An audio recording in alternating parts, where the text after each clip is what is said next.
Hi, everybody. Thanks for joining me here on Conversations for Yoga Teachers. I'm your host, Karen Fabian, the founder of Bare Bones Yoga. I am a yoga teacher with many years of experience, a certified personal trainer, and an entrepreneur. My mission is to show you how to get confident, speak clearly, feel authentic, grow your impact, earn your worth, and build a community. For years, I've been working with teachers in my signature program, the Yoga Anatomy Blueprint Learning Program, and I've seen so many teachers transform, and I can help you get there too. On the podcast, you'll hear anatomy lessons, stories from teachers, interviews with others in the field, and a dose of personal development. In addition to the podcast, don't forget to also follow me on Instagram and TikTok for daily videos on teaching topics. Thank you so much for taking the time to listen today. Let's get into today's episode.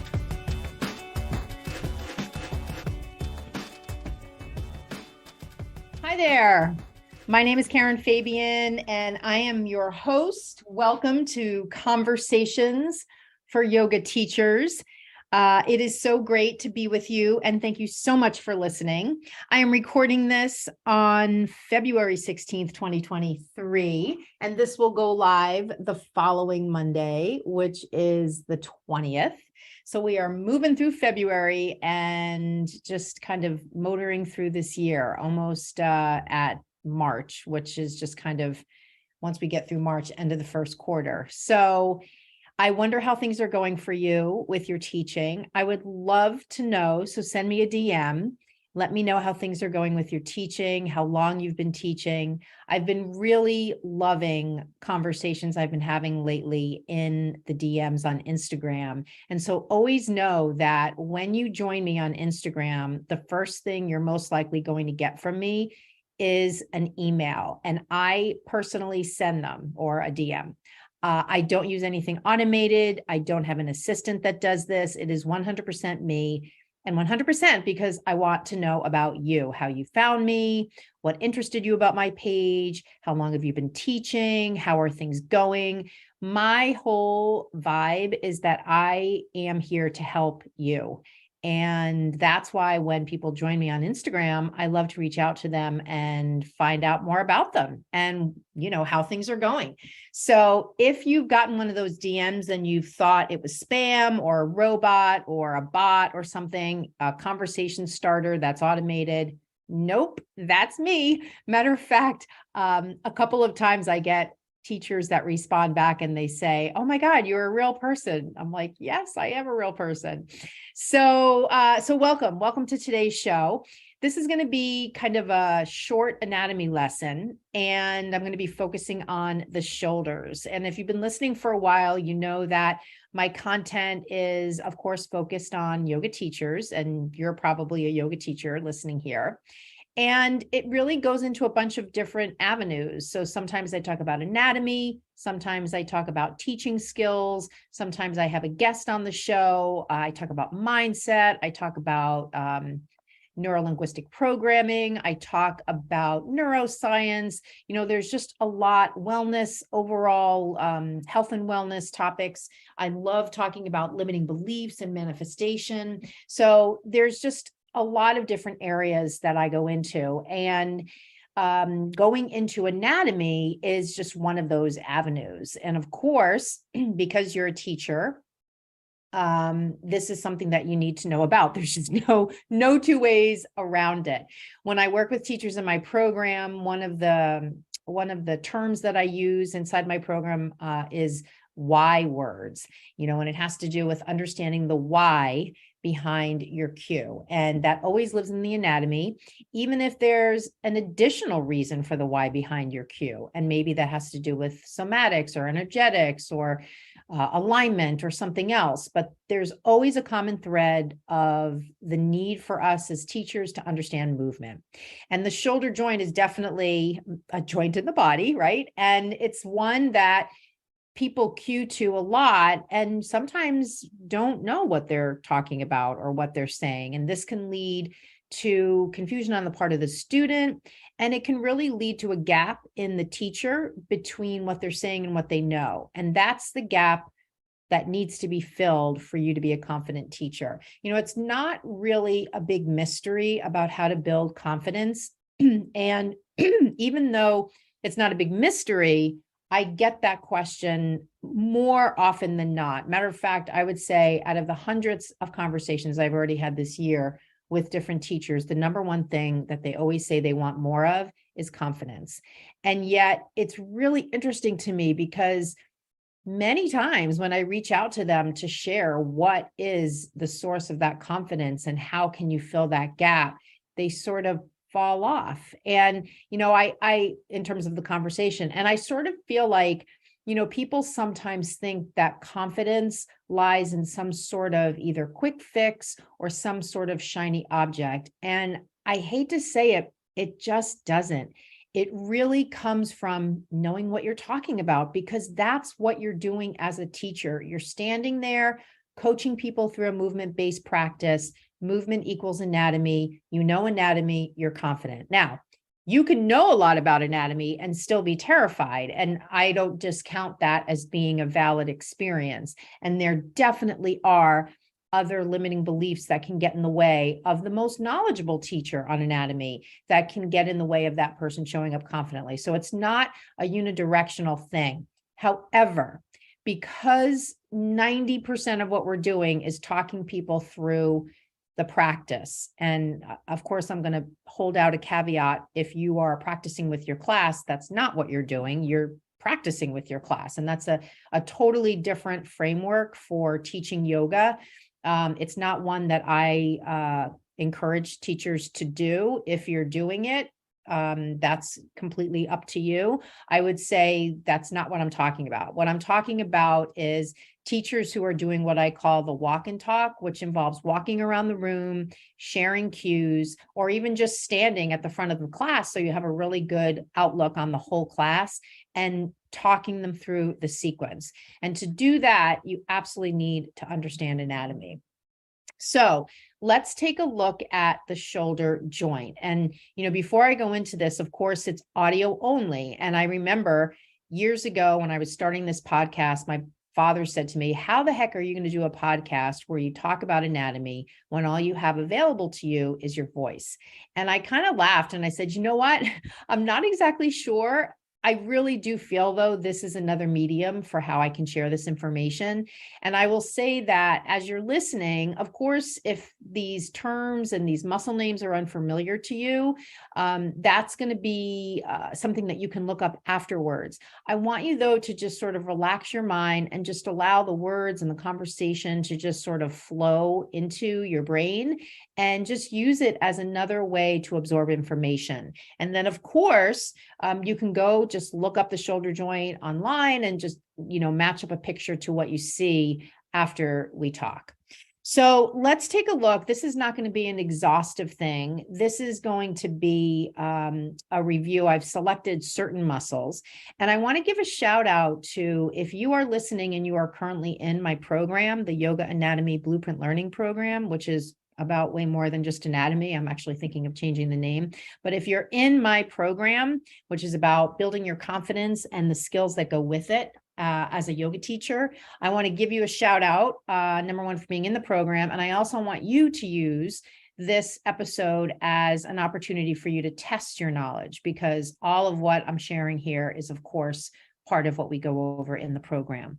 So here we go. So we're going to take a look first at pectoralis minor and pectoralis major. So these are on the anterior shoulder, meaning the front. And if you take your right hand and you put your right hand on your heart, over your heart, your hand's going to be over your, or touching your clavicle, and over, I guess I could say over your scapula, but your scapula, of course, is on your back, but covering the front of the scapula. So if you were to look at someone from the front and could look straight through them, if it was just a skeleton, you would see the scapula. So when you take your right hand, you put it on your heart, you're covering right where pectoralis minor and pectoralis major are. So they run generally from the clavicle, and they run down the sternum, and they insert on the shoulder joint. and the minor of pec is under the major. So pectoralis major is on top. Now, when we look at the function of pectoralis major and minor, we're looking at actions like shoulder flexion, which is taking the arm up in the air, shoulder adduction, which is moving the arm closer to the midline as if you were coming into eagle pose, and also a little bit of medial or internal rotation if you were to take your arm and turn it inward. And that's what we typically see when we hunch. So those are the functions of pectoralis major and minor, and they are collaborators. And it sort of makes sense because they both are pectoralis muscles, that they are collaborators. Another word for collaborators are synergists, meaning muscles that do the same thing, and they tend to be in the same neighborhood. So in the case of pec minor and pec major, they absolutely are in the same neighborhood, sort of like glute medius and gluteus minimus. They are literally in the same neighborhood. They cover the lateral aspect of the hip. One is more anterior, one is more on top of the other one. Okay, so that's number one, or two of them. The next muscle on the anterior shoulder is the subscapularis. The subscapularis, and this is part of the rotator cuff group of 4 muscles.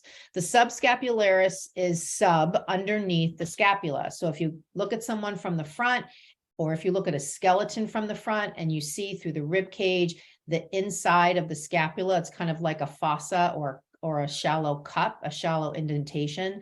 The subscapularis sits right in there. And the subscapularis is responsible for internal rotation. So what's the muscle I just said that was responsible for internal rotation as well? Pectoralis minor and major. So all 3 of these muscles are synergists in the joint action of internal rotation. Now, we don't do a lot of postures where we're intentionally asking people to internally rotate their shoulder. But if you think about thread the needle, or if you think about child's pose, if you have people take their arms back, the shoulders are in internal rotation. Okay, so next muscle is the deltoid. So if you take your left hand and you reach across your body and put your left hand covering the lateral aspect of your shoulder, like a little cap sleeve, that's where your deltoid is. And your deltoid is divided up into an anterior, a medial, and a lateral portion. I'm sorry, anterior, lateral, and posterior portion. So front, middle, and back. And the anterior deltoid also is responsible for shoulder flexion and medial rotation and adduction. So it's also a synergist with pec minor and pec major. And the middle portion, the lateral aspect of the deltoid, is responsible for taking your arm out to the side, like in Warrior 2. And that is considered, or called, it's not considered, it is shoulder abduction. And then the posterior aspect of the deltoid is responsible for external rotation and extension. So its synergists are muscles like the latissimus dorsi, the triceps. They also collaborate with it in shoulder extension, which is taking the arm back like an airplane. And also external rotation, it collaborates with muscles I'll tell you about next. The next muscle is an external rotator, and it's called the infraspinatus. And the infraspinatus is also part of the rotator cuff. The infraspinatus sits on the back of the scapula. So if you look at a skeleton from the back, the whole back of the scapula under the spine, so not the top part, but the top and the bottom of the scapula is divided up by the spine, which is that bony prominence that sticks out that you can sort of feel when you reach back with your right hand for your scapula. You can feel that bony part that sticks out.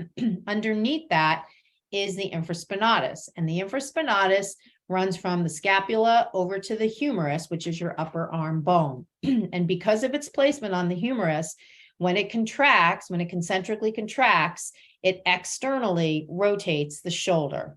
And external rotation of the shoulder would be if you have your arm hanging by your side and you turn your palm forward, which is supination. That is external rotation of the shoulder. We see this in airplane, we see this in dancer's pose, we see this in up dog.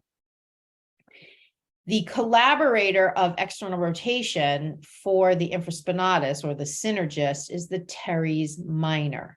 And the teres minor is a littler muscle, and it runs again from the scapula to the humerus. And again, because of its placement on the humerus, it is also going to externally rotate the shoulder. So now we've got the posterior aspect of the deltoid, the infraspinatus, and the teres minor all collaborating to create external rotation.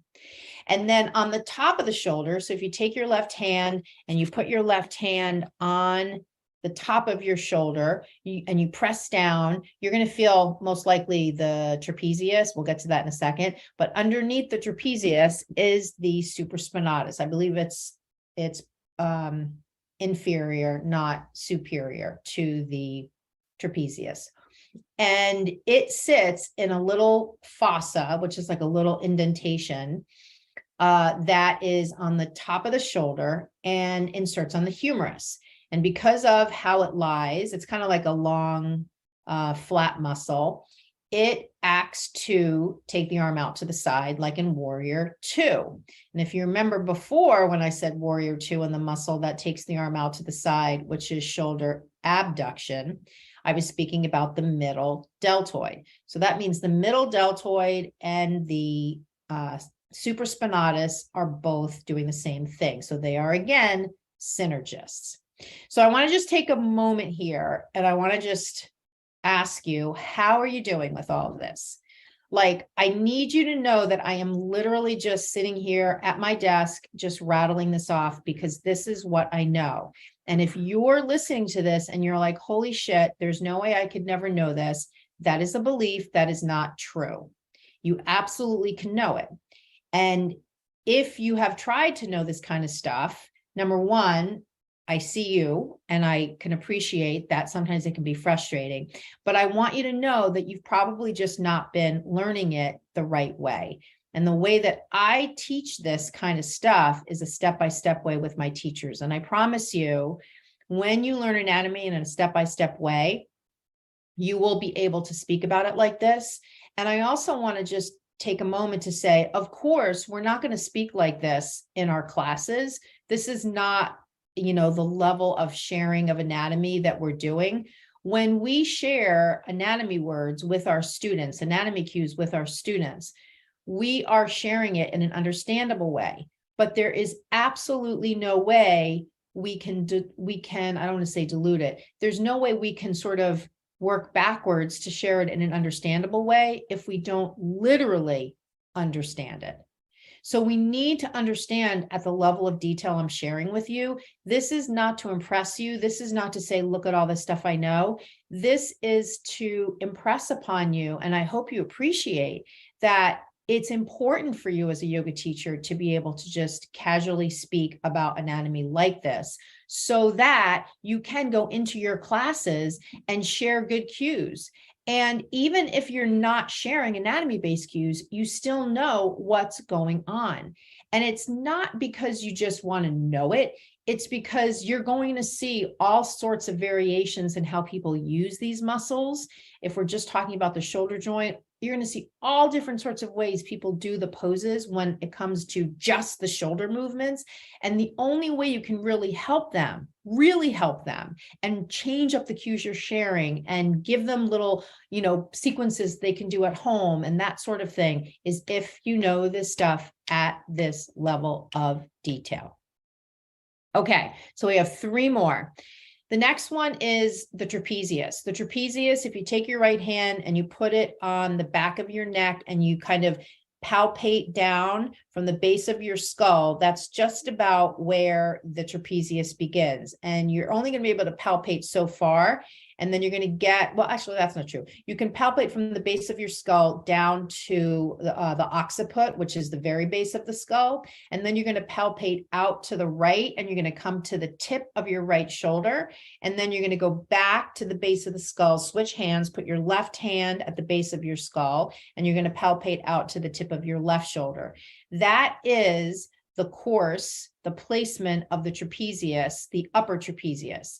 And then if you can imagine from there, it also fans inward and goes all the way down to the middle of your back. So the trapezius is divided into an upper, a middle, and a lower portion. And the upper portion, because it fans out and inserts on the edges, on the tips of the back of your shoulders, it is responsible for scapular elevation. So if you right now lift your shoulder blades up, that's the concentric contraction of your upper trapezius. If you drop your shoulder blades down, that's the action of your lower trapezius. If you squeeze your shoulder blades together, that's the action of your middle trapezius. So here we're talking about scapular movements, which are different from shoulder movements. Scapular movements are elevation, depression, adduction, abduction, upward and downward rotation. So the trapezius is definitely a muscle that if you see your students if you see your students elevating their shoulder blades a lot, that's most likely because their upper traps are tight. This is super common, and a lot of people complain about, I have like a soreness in my neck, or I have a knot in my neck, I have a crook in my neck, like all those different terms. This is a really good area of the body to use myofascial release on. And if you'd love to be able to integrate myofascial release, MFR, into your classes, but you're not sure how, just send me a DM on Instagram and I'll send you my MFR guide. So that is the upper trapezius. It's the trapezius. We talked about the three parts. The next muscle is the levator scapula. If you take your right hand and you place it on the lateral aspect of your neck and you just palpate from behind your ear, down your neck on the side, and down to, it doesn't insert, it inserts on the scapula. So have your right hand, start with your index finger and middle finger behind your right ear. Palpate, you're going to kind of feel like a ropey muscle. Keep palpating down and see if you can get to the top edge of your scapula. That's your levator scapula. And it just sounds like it is. It levitates your scapula. It's a scapular elevator. So it elevates the scapula. So it collaborates with the upper trapezius, because remember I said upper traps elevate the scapula too. So this is also a muscle that can tend to be overactive, and you might see your students doing certain poses where their shoulder blades are lifted way up and you want them to just soften them a little bit. And this could be the reason why, if that muscle's kind of tight. And then the last muscle is the serratus anterior. It's got a serrated shape to it when you look at it in the cadaver. And if I've never told you before, or I have told you, or maybe you're new to the podcast, I had an amazing opportunity back in 2016 to go to Cadaver Lab in Arizona at the Laboratory of Clinical Enlightenment, I think it was called. And I did dissection on cadavers. It's the most amazing experience ever. I had a chance when I was an undergrad at Boston University to do it because I was with the pre-med students, because I was in a PT program. And yet then they did all the pre-dissection for us. In Arizona, we started with people who had died like 3 days prior, and they donated their bodies to science. And it was an amazing experience. So I've seen all these muscles in situ, like in the lab. And when you see, if you ever have the opportunity to do it, it's just an amazing experience. I only actually know of 2 yoga teachers who offer this sort of thing. Well, actually, that's not true. I know of 3. But anyway, the point is, when you see these muscles, and you can see some really good stuff on YouTube where you actually get to see the muscles in the lab. And it's worth doing a little digging around to find some good videos there. So the serratus anterior, it's got that serrated shape. If you take your right hand and you take your right hand under your left armpit and then place it on the side of your body and feel for where your scapula is on the left side, that's pretty much where the serratus anterior sits. It runs from the medial portion of your scapula and around the side of your body and inserts on ribs 2 through 8.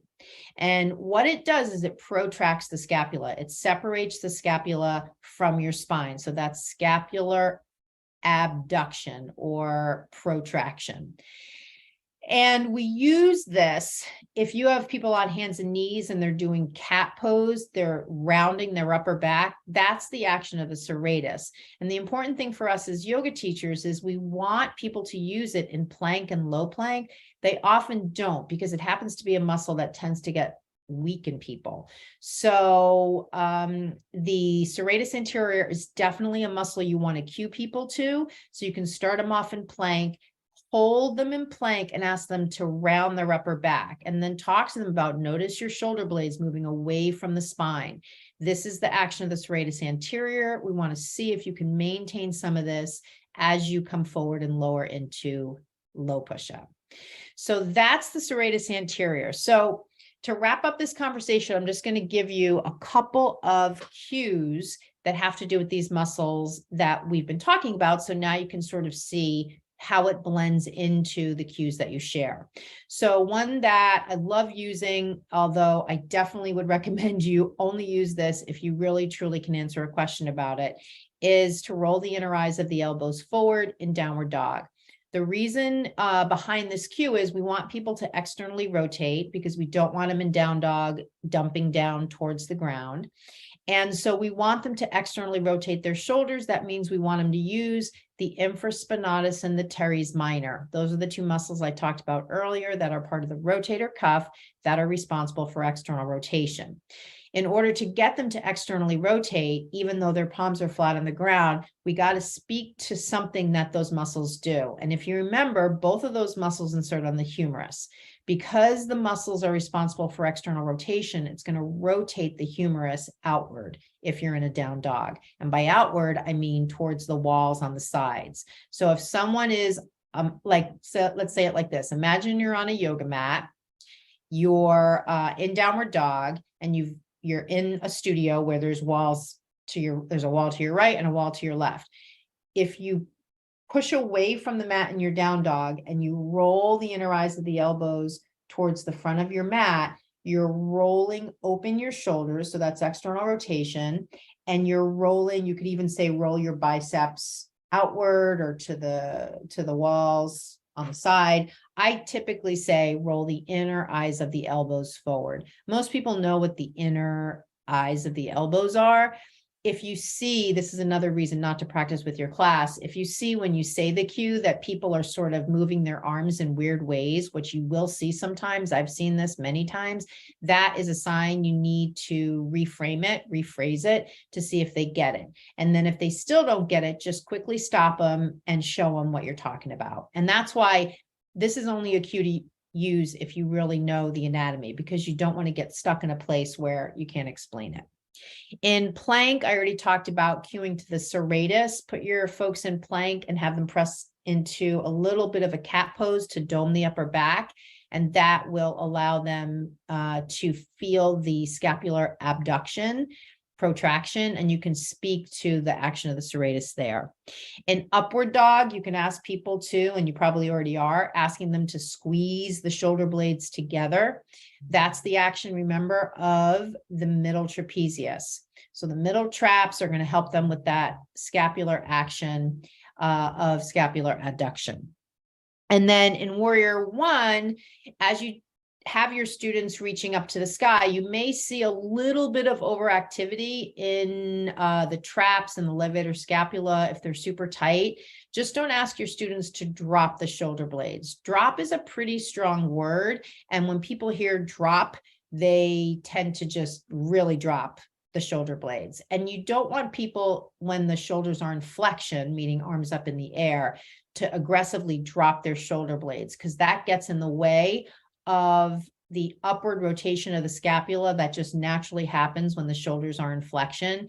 And if you ask people to drop the shoulder blades, it can actually kind of pull the head of the humerus out of the cup of the scapula a little bit and really get in the way of having a good connection between the humerus and the scapula. And you don't want that. So you can say to folks, hey, just relax your shoulders a little bit. And that tends to be a little bit of a softer cue rather than saying something really like, drop the shoulder blades, which people hear and they tend to just do, which means overdo.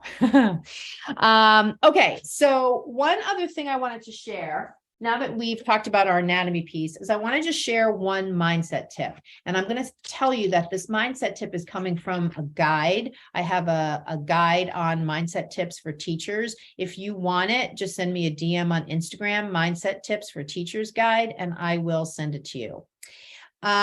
So the one tip I want to talk about is the mindset tip of shifting your perspective from how you feel to how you can be of service to them. And this has to do with those times where you're teaching and you feel like you're getting really nervous, or you've lost your place in the sequence, or you're worrying about what your students think.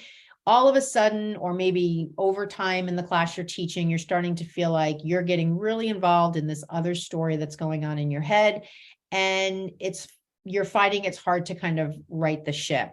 So one thing you can do is to just switch your focus from your own experience to them. And this can happen in a couple of different ways. And you can do a couple of things to get some quick wins, so you jumpstart moving yourself in the right direction. You can take a second as they're in a pose and you're holding them in a pose to feel your feet on the ground and take a couple of deep breaths. This will ground you, connect you to the parasympathetic nervous system, and relax you a little bit. The next thing to do is to pick a student in the class, in the front of the class, and set your eyes on them and start teaching to them. Look at how they're doing the practice, use cues that are working to them as if they're the only person in the room. This is, again, another reason why it's important to not practice with your class. When you start to look at this one person and teach to that one person, you are slowly going to loosen your attachment to the whole story you're telling yourself in your head. And it's going to, hopefully, most likely, allow you to start to make the shift from your own experience to what's going on around you. And that's really where you want to be. You want to be in a mode of being of service to others. It's really hard, though, if you're all wrapped up in the stories in your head. And so what these two actions do is they bring you more into presence. They bring you more into your body, not your mind, and all of the stories you're telling yourself. And then your focus on that person allows you to be outside of your own experience into the experience of other people. And that's what our job is as yoga teachers. It's to enhance the experience of other people. That's, again, why we're not trying to practice. We're not trying to teach from our practice. We're trying to teach so that we're enhancing somebody else's experience and sharing information in kind of a neutral way that's not coming from our experience. And so doing those two things I'm going to take the leap and say will help you start to shift from being wrapped up in these stories to a place where you can focus on being of service to others. And once you start that ball rolling, you're going to pick up momentum, and then you're going to see that your cues are landing, and then you're going to start to feel connection with your students. And once you get there, it's just this self-fulfilling prophecy in a good way, in that you just start to get the momentum going of good energy and being of service. And that's why you're a yoga teacher, because you want to help people. So that's the end of this episode. I want to just close with one thing. If you're listening and you have taken your 200-hour teacher training, but you're not teaching and you want to, so let's say you got out of your training and you couldn't find anything, and now it's been a year and you've lost steam. Let's say that you graduated from your teacher training and for whatever reason, life happened and you never got on with it to find a way to teach, and you want to, but you're now feeling like you're not confident, or you've forgotten everything you've learned.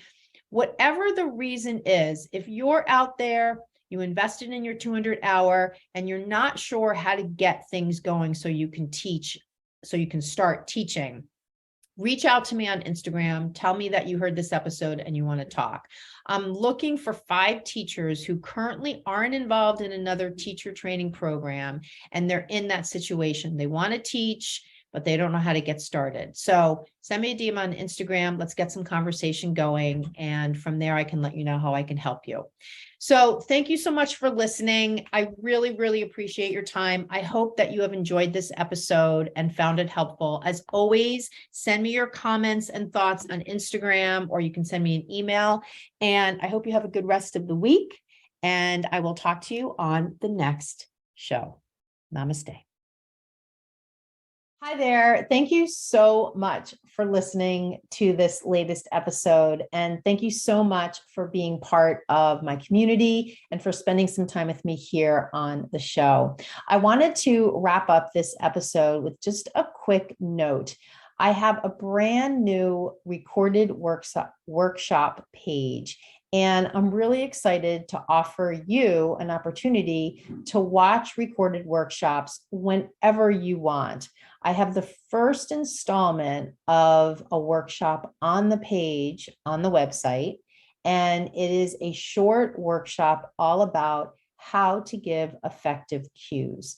And so all you need to do to watch this free workshop is go to my website, barebonesyoga.com, and you'll see the listing in the dropdown for recorded workshops. When you click that page, you'll see on that page the link to sign up to watch that recorded workshop. I'll be adding more workshops in the future to this page, and it's a way that you can access educational and growth information for teachers without having to make a workshop at a particular time. I love to get together with teachers live, both in person and of course online, which is where I'm doing most of my interaction with teachers right now. However, I appreciate that sometimes people can't make a workshop or the time doesn't work for them or they're in a different time zone. So I want you to know that this page can be a resource for you so that as you're out there and you have questions about different things, or you have maybe a half an hour or 45 minutes that you want to devote to your continuing education as a teacher, you can just go to my website, pull up this recorded workshops page, and there will be resources there for you to take a look at. And all of the workshops that I share are all designed at number one, giving you information, and number two, giving you the skills that come from getting that information. It doesn't do you any good if I'm just giving you information on anatomy. If I don't show you how you can use it in your teaching to grow as a teacher, to grow your impact, then it's really not very useful. So all my workshops will have that dual focus, sharing a little bit and then showing you how to apply it. So I hope you'll check that out. If you have any questions or feedback, definitely let me know. Just send me an email, Karen@barebonesyoga.com. Thank you so much for listening to the show, and I look forward to hearing from you. Namaste.